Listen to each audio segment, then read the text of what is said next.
जय गुरु जी। गुरु जी के चरणों में कोटि कोटि नमन। गुरु जी की सारी प्यारी संगत को जय गुरु जी।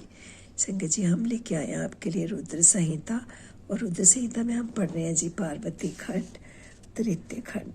बहुत ही शुभ प्रसंग है। इसमें हिमालय पर्वत पार्वती को शिव की सेवा में रखने के लिए उनसे आज्ञा मांगने जाएंगे।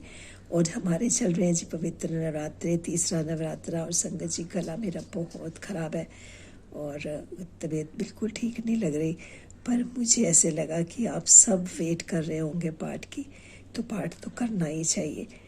तो आज हम 12 आपके लिए लेके आई हूँ मैं। चलिए, अब थोड़ी सी आवाज़ कम आएगी, पर आप इससे सब प्लीज़ कोऑपरेट कीजिएगा और सुनिए इसे और सबको सुनाइए।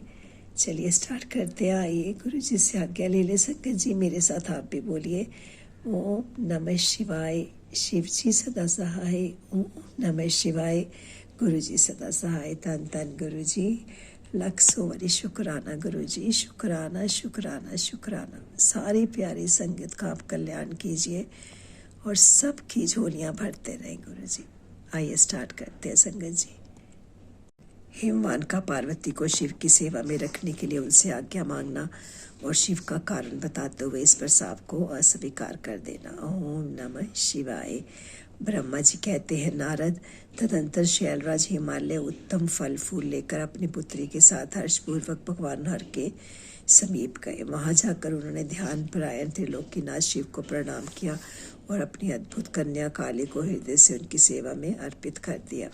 फल फूल आदि सारी सामग्री उनके सामने रखकर पुत्री को आगे करके शैलराज ने शंभु से कहा, हे भगवान, मेरी पुत्री आप भगवान चंद्रशेखर की सभा के लिए उत्सुक है, अतः आपकी आराधना की इच्छा से मैं इसको साथ लाया हूँ। यह अपने 2 सखियों के साथ सदा आप शंकर की ही सेवा में रहे। हे नाथ, यदि आपका मुझ पर अनुग्रह है तो इस कन्या को सेवा के लिए आज्ञा दीजिए। ओम नमः शिवाय। तब भगवान शंकर ने उस परम मनोहर काम रूपणी कन्या को देखकर आंखें मूंद ली और अपने त्रिगुणातीत अविनाशी परम तत्व में उत्तम रूप का ध्यान आरंभ किया। उस समय सर्वेश्वर एवं सर्वव्यापी जटाधुधारी वेदांत वेद चंद्रकला विभूषण शंभु उत्तम आसन पर बैठकर नेत्र बंद किए तब यानी कि ध्यान में ही लग गए। वह देखे हिमाचल ने मस्तक झुकाकर पुनः उनके चरणों में प्रणाम किया। यद्यपि उनके हृदय में दीनता नहीं थी, तो भी वे उस समय उस संशय में पड़ गए कि न जाने भगवान मेरी प्रार्थना स्वीकार करेंगे या नहीं। ओम नमः शिवाय। वक्ताओं में श्रेष्ठ गिरिराज हिमवान ने जगत के एकमात्र बंधु भगवान शिव से इस प्रकार कहा, देव देव महादेव करुणाकर शंकर विभो, मैं आपकी शरण में आया हूँ। आंखें खोलकर मेरी ओर देखिए। हे शिव शर्व महेशान, जगत को आनंद प्रदान करने वाले प्रभु महादेव, आप संपूर्ण आपत्तियों का निवारण करने वाले हैं। मैं आपको प्रणाम करता हूँ। ओम नमः शिवाय। हे स्वामिन, हे प्रभु, मैं अब अपनी इस पुत्री के साथ प्रतिदिन आपका दर्शन करने के लिए आऊँगा, इसके लिए आदेश दीजिए। ओम नमः शिवाय। उनकी यह बात सुनकर देव देव महेश्वर ने आंखें खोलकर ध्यान छोड़ दिया और कुछ सोच विचार कर कहा। महेश्वर बोले, गिरिराज, तुम अपनी इस कुमारी कन्या को घर में रखकर ही नित्य मेरे दर्शन को आ सकते हो, अन्यथा मेरा दर्शन नहीं हो सकता। ओम नमः शिवाय। महेश्वर की ऐसी बात सुनकर शिवा के पिता हिमवान मस्तक झुकाकर उन भगवान शिव से बोले, हे प्रभु, यह तो बताइए किस कारण से मैं इस कन्या के साथ आपके दर्शन के लिए नहीं आ सकता। क्या यह आपकी सेवा के योग्य नहीं? फिर इसे नहीं लाने का क्या कारण है, यह मेरी समझ में नहीं आया। ओम नमः शिवाय। यह सुनकर भगवान वृषभध्वज शंभु हंसने लगे। विशेषतः दुष्ट योगियों को लोकाचार का दर्शन कराते हुए वे हिमालय से बोले, शैलराज, यह कुमारी सुंदर कटी प्रदेश से सुशोभित तंगवी तनवंगी चंद्रमुखी और शुभ लक्षणों से संपन्न है, इसलिए इसे मेरे समीप तुम्हें नहीं लाना चाहिए। इसके लिए मैं तुम्हें बारंबार रोकता हूँ। वेद के पारंगत विद्वानों ने नारी को माया रूपणी कहा है।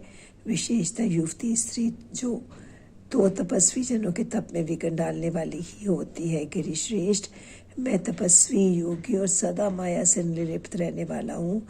मुझे युवती स्त्री से क्या प्रयोजन है? तपस्वियों के श्रेष्ठ आश्रय हिमालय, इसलिए फिर तुम्हें ऐसी बात नहीं कहनी चाहिए, क्योंकि तुम वेदांत धर्म में प्रवीण, ज्ञानियों में श्रेष्ठ और विद्वान हो। ओम नमः शिवाय। अचल राज, स्त्री के संगम से मन में शीघ्र ही विषय वासना उत्पन्न हो जाती है, उससे वैराग्य नष्ट होता है, और ना वैराग्य ना होने से पुरुष उत्तम तपस्या से भ्रष्ट हो जाता है। इसलिए शैल, तपस्वी को स्त्रियों का संग नहीं करना चाहिए, क्योंकि स्त्री महाविषय वासना की जड़ एवं ज्ञान वैराग्य का विनाश करने वाली होती है। ओम नमः शिवाय। ब्रह्मा जी कहते हैं, नारद, इस तरह की बहुत सी बातें कहकर महायोगी शिरोमणि भगवान महेश्वर चुप हो गए। देवऋषि शंभु का यह निरामय, निष्प्रह और निष्ठुर वचन सुनकर काली के पिता हिमवान चकित, कुल व्याकुल और चुप हो गए। कुछ व्याकुल और चुप हो गए। ओम नमः शिवाय। तपस्वी शिव की कही हुई यह बात सुनकर और गिरिराज हिमवान को चकित हुआ जानकर भवानी पार्वती उस समय भगवान शिव को प्रणाम करके विशद वचन बोली। ओम नमः शिवाय। अध्याय 12 की समाप्ति। आइए संगत जी यहीं पर विराम लेते हैं, और मुझसे ज़्यादा बोला भी नहीं जा रहा संगत जी। और जय गुरु जी। गुरु जी के चरणों में कोटि कोटि नमन, अनंतम शुक्राना। गुरु जी, कोई भूल चूक हो जाए तो माफ़ करना। संगत जी, आप भी पढ़ते हुए कोई गलती हो जाए तो माफ़ कीजिए। ओम नमः शिवाय। शिव जी सदा सहाय। ओम नमः शिवाय। गुरु जी सदा सहाय। धन धन Guru ji. Thank you for everything Guru ji. Thank you for everything.